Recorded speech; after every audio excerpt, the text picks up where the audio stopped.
إن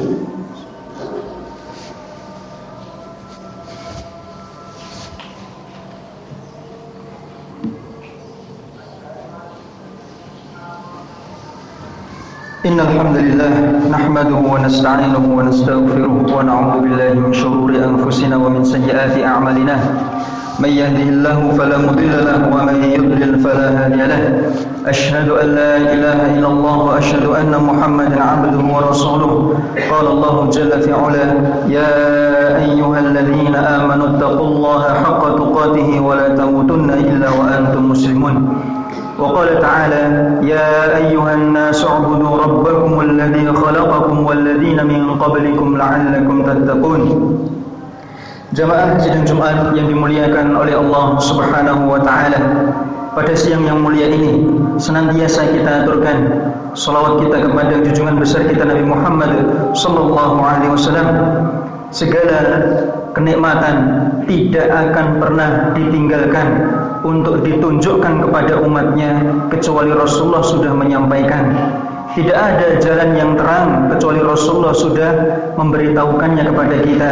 Tidak ada kenikmatan di akhirat kelak kecuali Allah lewat lisan Rasulnya sudah mengabarkan. Maka tiada kenikmatan yang Allah berikan dan Allah siapkan untuk kita kecuali telah lewat lisan Rasulnya Muhammad SAW.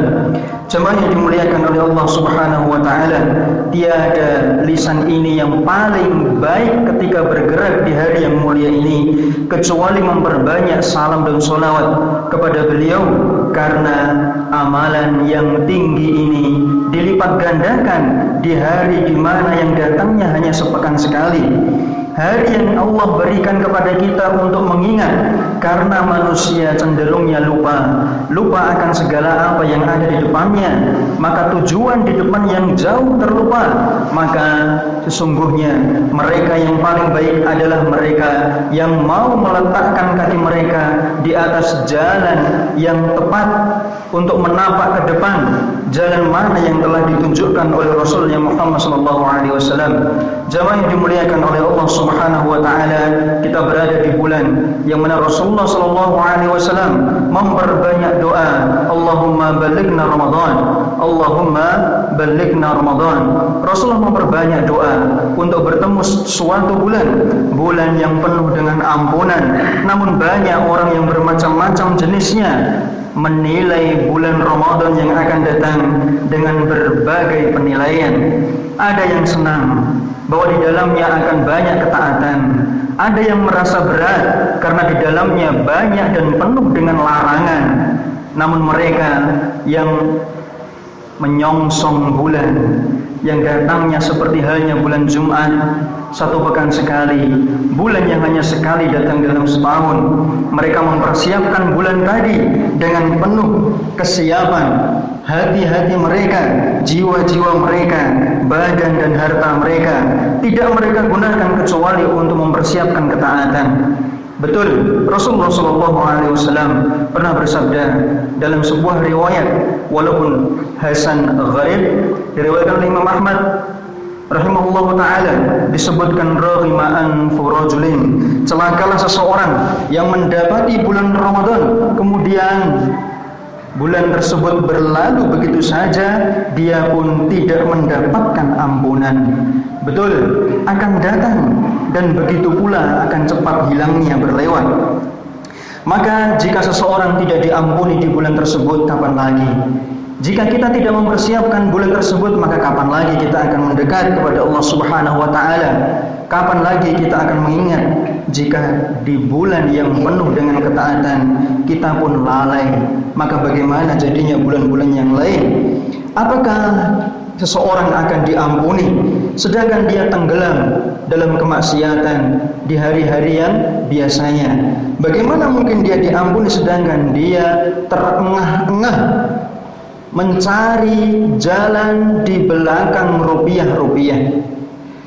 Bagaimana mungkin seseorang akan diampuni sedangkan dia sibuk dengan tuntutan anak dan istri? Bagaimana seseorang akan diampuni jika seandainya bulan yang mulia berlewat begitu saja tanpa mempengaruhi jiwa dan dirinya?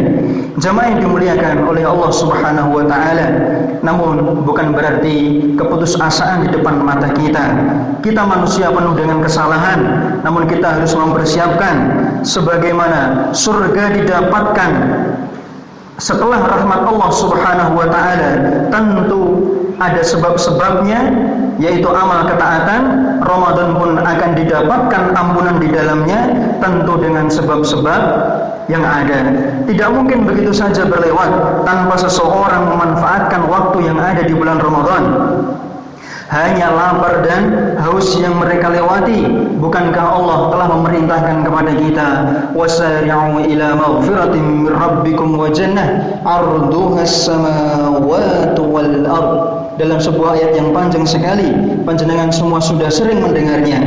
Bersegera menuju kepada ampunan Allah Subhanahu wa taala, ampunan dan surganya yang luasnya seperti langit dan bumi, dan hanya disediakan uiddat lil muttaqin, bagi orang-orang yang bertakwa. Jika seandainya ketakwaan tidak kita lakukan di bulan Ramadan, maka ketakwaan di bulan mana lagi kita akan melakukan?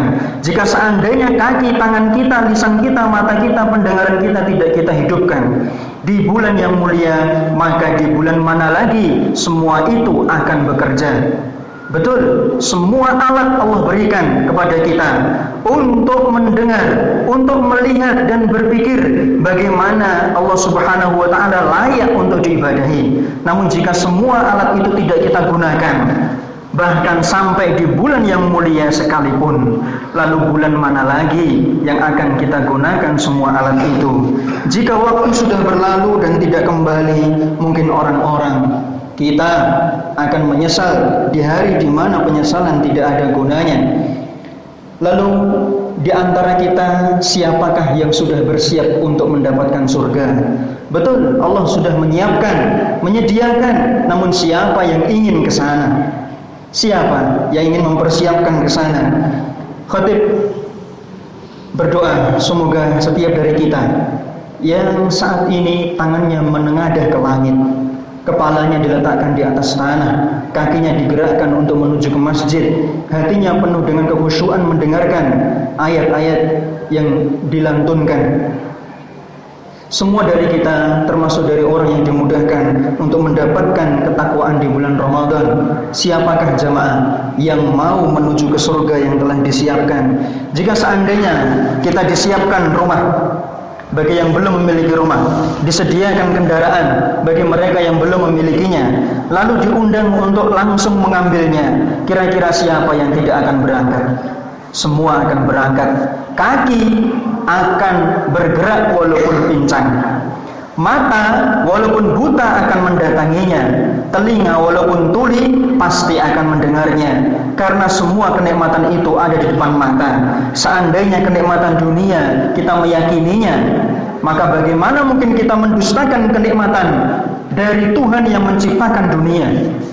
Allah sudah menyiapkannya, namun banyak di antara kita karena tidak ada di depan mata nyata, dilihat tidak percaya. Justru disinilah perbedaan keimanan diuji di dalamnya. Maka jamaah, seandainya kita di sini adalah perwakilan dari setiap rumah, maka selayaknya kita mengarahkan setiap anggota keluarga kita untuk menuju ke surga, tempat di mana kita selayaknya tinggal di dalamnya. Layak untuk tinggal di tempat di mana nenek moyang kita, ibu dan bapak kita dahulu di sana. Kita harus kembali ke sana. Jika seandainya tidak kembali ke sana, maka tidak ada tempat yang seperti dan semisalnya. Tidak ada pilihan lain kecuali hanya satu. Tidak ada pilihan kanan ataupun kiri. Silahkan pilih. Karena pilihan ada di depan mata kita, semua akan merasakan dan mempertanggungjawabkan pilihannya tersebut. Jamaah yang dimuliakan oleh Allah Subhanahu wa taala, Rasulullah sallallahu alaihi wasallam pernah bersabda, wahai sahabatku, adakah di antara kalian yang sudah siap untuk menuju surga? Karena surga itu di dalamnya penuh dengan, di dalamnya tidak ada tandingan, demi Tuhan Ka'bah, di dalamnya adalah cahaya yang berkilauan, tumbuhan yang bergoyang, istana yang megah, sungai yang mengalir, buah yang masak, istri yang cantik jelita, buah-buahan dan kehijauan kebahagiaan, menikmati kenikmatan di tempat yang tinggi dan indah. Lalu para sahabat berkata, "Ya Rasulullah, kami siap menuju surga." Siap menuju surga. Bayangkan, jika pertanyaan siap, maka konsekuensi setelah kalimat siap, mereka akan melakukannya. Kita zaman sekarang mengatakan siap, namun ternyata setelah 1 detik, 1 menit kemudian tidak melakukan apa-apa. Sahabat mengatakan siap, maka mereka pun tahu bahwa konsekuensi di balik kalimat siap itu adalah sesuatu yang berat untuk dilakukan. Beliau bersabda, "Ucapkanlah insyaallah wahai para sahabatku." Maka kaum itu mengucapkan insyaallah. Betul.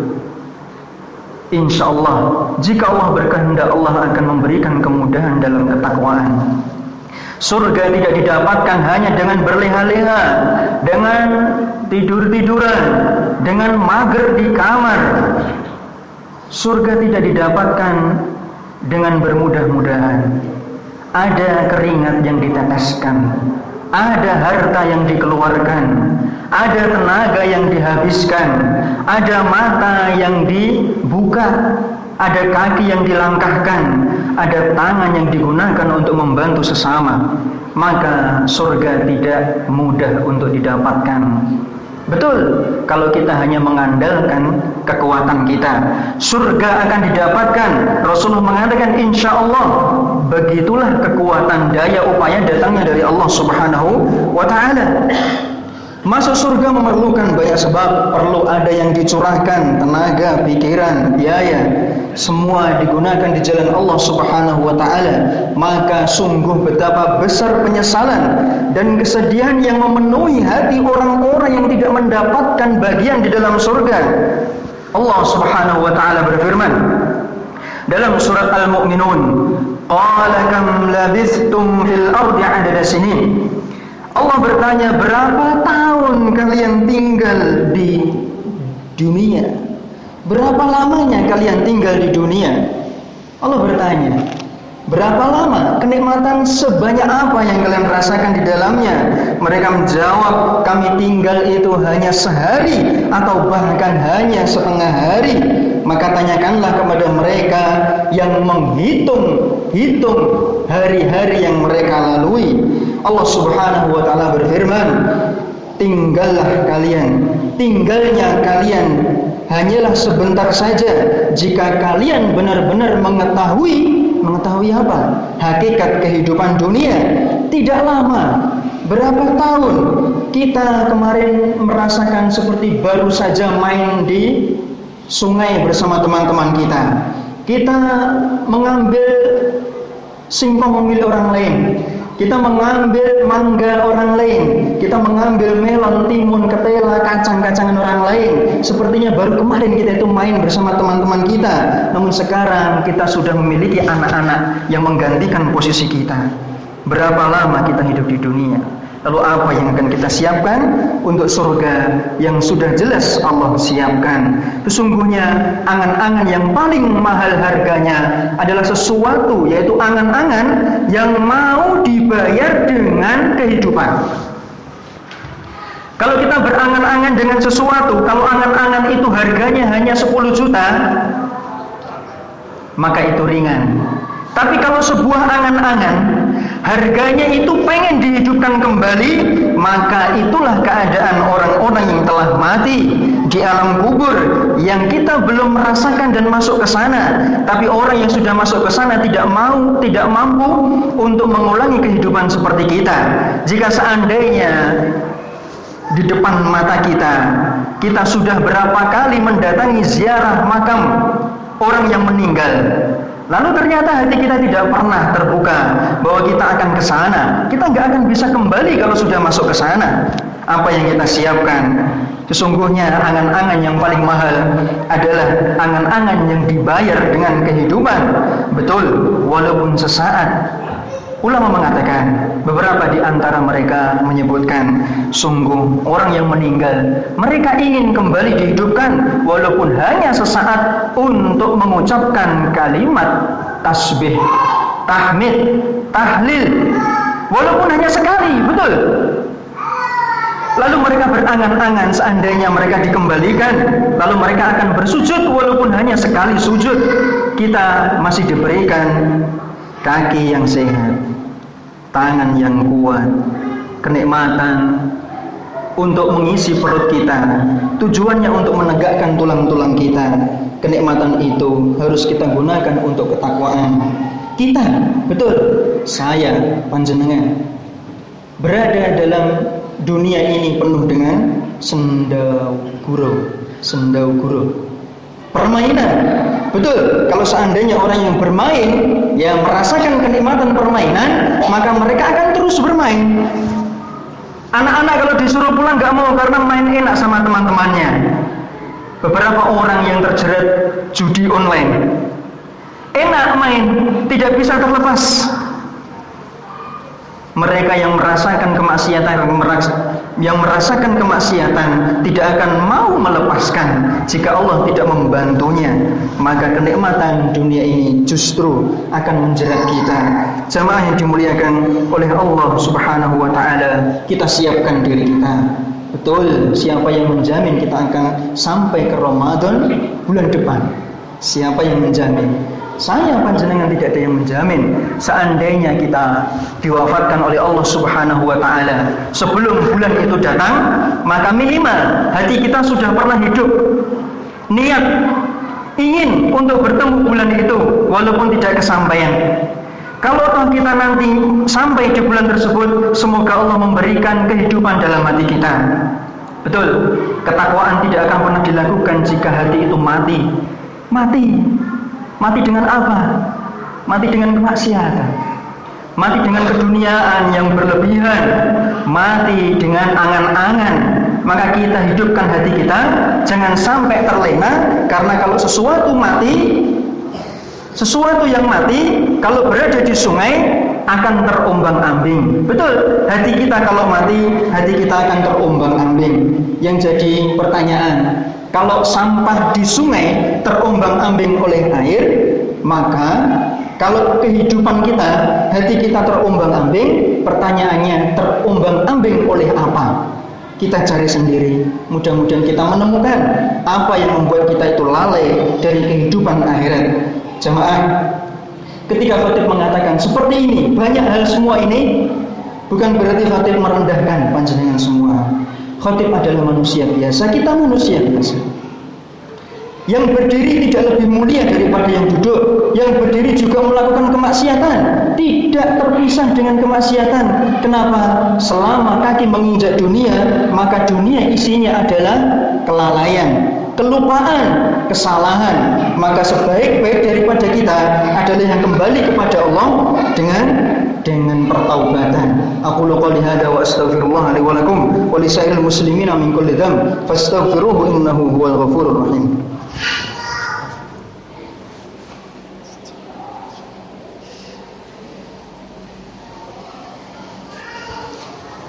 Alhamdulillah ala ma an'am wa sallallahu ala nabiyyina Muhammadin wa sallam. Jemaah sidang Jumat yang dimuliakan oleh Allah Subhanahu wa taala, apa yang bisa kita lakukan di bulan Ramadan kita semua sudah tahu.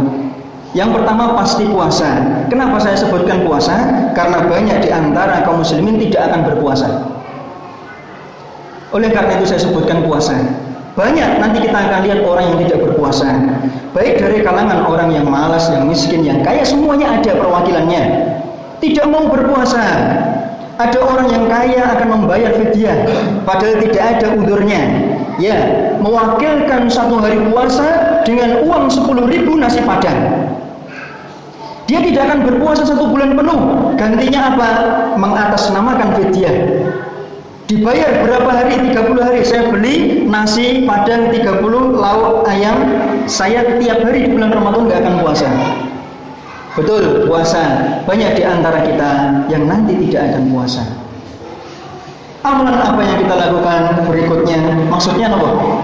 Ketika panjenengan puasa, itu pahalanya mengalir tiap hari, tiap detik ketika hari itu berlalu. Jangan berarti balasan puasa kita hanyalah berbuka puasa, makan takjil di masjid maupun di rumah, cari takjilan di pasar. Bukan itu. Justru setiap detik kita menahan hawa nafsu kita di sepanjang hari itu adalah pahala dan penghapusan dosa. Jangan menganggap remeh puasa, karena banyak di antara kaum muslimin menganggap remeh puasa. Betul, sampai saking remehnya tidak hanya puasa ditinggalkan, banyak kaum muslimin akan meninggalkan sholat. Amalan berikutnya tentu kita menghidupkan hati dengan Al-Quran. Al-Quran, gunakan metode-metode yang banyak. Al-Quran tidak begitu saja dihatamkan, harus ada efek dan pengaruh Al-Quran dibaca. Tidak hanya berlalu 1 bulan 1 juz, 1 hataman, 2 hataman, 3 hataman, tidak cukup maksudnya. Tapi melalui itu bagus, tapi kalau hanya berhenti di situ kurang bagus.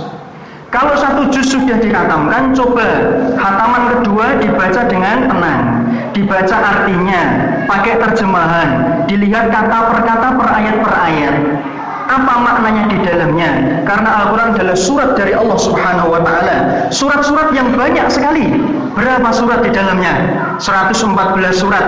Bayangkan kalau kita mendapatkan surat dari orang tercinta, kita pasti akan menyimpannya, mengenangnya. Kapan-kapan dibuka lagi, ini surat dari Allah Subhanahu wa Ta'ala, kita buka. Al-Quran, bacalah dengan ketenangan, kita baca dengan penghayatan. Sedekah, luangkan sedikit dari harta kita, walaupun kita miskin. Betul, keluarkan 500 perak, 1.000 rupiah, 5.000 rupiah, walaupun cuma sehari, 1 pekan sekali, bisa jadi 5.000 rupiah itu masuk ke badannya orang muslim yang puasa. Lalu itu Allah tuliskan sebagai sebuah amalan. Sebuah amalan yang bisa jadi kelak di alam kubur kita akan mengingatnya, bahwa itu amalan yang Allah lipat gandakan. Hal adullukum ala tijaratin tunjikum min adzabin alim. Kalau kita mau berdagang dengan orang lain, kita menanamkan saham, modal kita masukkan, lalu bulan depan, bulan-bulan seterusnya kita akan mendapatkan bagi hasil. Seandainya kalau ini dipegang oleh Allah Subhanahu wa Ta'ala, maka bagaimana jadinya? Jamaah, khutbah ini terlalu panjang. Namun banyak hal yang seandainya kita mau merenungi, maka Ramadan penuh dengan keberkahan, ampunan. Seandainya kita melalui Ramadan, mudah-mudahan kita menjadi manusia yang telah diampuni. Seandainya telah diampuni, maka balasan apa lagi yang patut selain surga? Ramadan, seandainya itu berlalu tiap tahun tanpa mempengaruhi kita, sungguh kita akan merugi menjadi seorang hamba. Innallaha malaikatahu yusholluna 'alan nabi ya ayyuhalladzina amanu shallu 'alaihi wa sallimu taslima. Allahumma shalli 'ala Muhammad wa 'ala ali Muhammad kama shallaita 'ala Ibrahim wa 'ala ali Ibrahim fil 'alamin innaka Hamidum Majid. Bi rahmatika ya arhamar rahimin ya hayy ya qayyum, bi rahmatika nastaghith aslih lana sya'nana kullahu wa la takilna ila anfusina tarfat 'ain. Rabbana zalamna anfusana wa illam taghfir lana wa tarhamna lanakunanna minal khasirin. Allahumma inna nas'aluka al-huda wat-tuqa wal-'afafa wal-ghina. Allahumma inna nas'aluka 'ilman nafi'a wa rizqan thayyiba. Allahumma ij'alna musliman muttaqina fi Ramadan. Allahumma ballighna Ramadan. Allahumma ballighna Ramadan. Rabbi ighfir lil mu'minina wal mu'minat wal muslimina wal muslimat al-ahya'i minhum wal amwat. Rabbana atina fid dunya hasanah wa fil akhirati hasanah wa qina 'adzaban nar. Subhana rabbika rabbil izzati amma yasifun wa salamun 'alal mursalin walhamdulillahi rabbil alamin. Aqimus shalah.